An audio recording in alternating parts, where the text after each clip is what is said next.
Hello guys, welcome to my first blog. આજે હું તમને મારા બ્લોગમાં એક વાડી બતાવવાની છું। એ વાડી અમારી છે જ નહીં, તો પણ મેં બ્લોગ બનાવ્યો છે।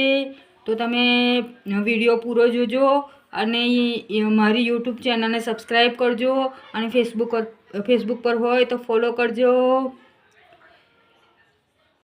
હેલો ગાઈઝ, તો આજે અમે આવી ગયા છીએ વાડીમાં।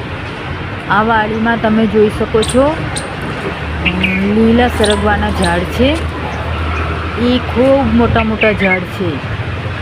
હમણાં એના પર ફૂલ આવ્યા છે, પછી એના પણ સરગવાની સિંગ લાગશે। પછી આ થોડું ત્યાં ઘર જેવું બનાવેલું છે, આ તમે જોઈ શકો છો।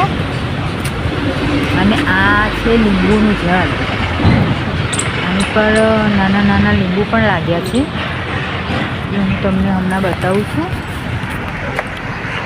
એ લીંબુ તમે જોઈ શકો છો। હજુ આ સરગવાના જ ઝાડ દેખાય છે। સરગવા પર મોર ખૂબ આવ્યો છે, ફૂલ ઘણા બધા છે, સિંગો પણ ઘણી બધી લાગશે।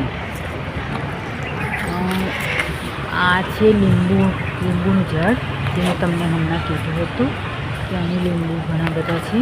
આખું ખેતર લીંબુનું જ છે। લીંબુના ખેતરમાં સરગવાની સિંગો રોપેલી છે, એ તમે જોઈ શકો છો। તો તમે મારો પૂરો વિડીયો જોજો, હું તમને લીંબુનું ઝાડ બતાવીશ અને લીંબુ કેવા લાગેલા છે નાના નાના, એ પણ હું તમને બતાવીશ। હજી કાચા છે લીંબુ પાકવામાં વાર છે, હજી 15 દિવસ તો લાગે જ પાકતા। હું તમને કીધું હતું ને કે નાના નાના લીંબુ છે, આ લીંબુ છે, હજી કાચા છે, થોડા દિવસમાં પાકી જશે।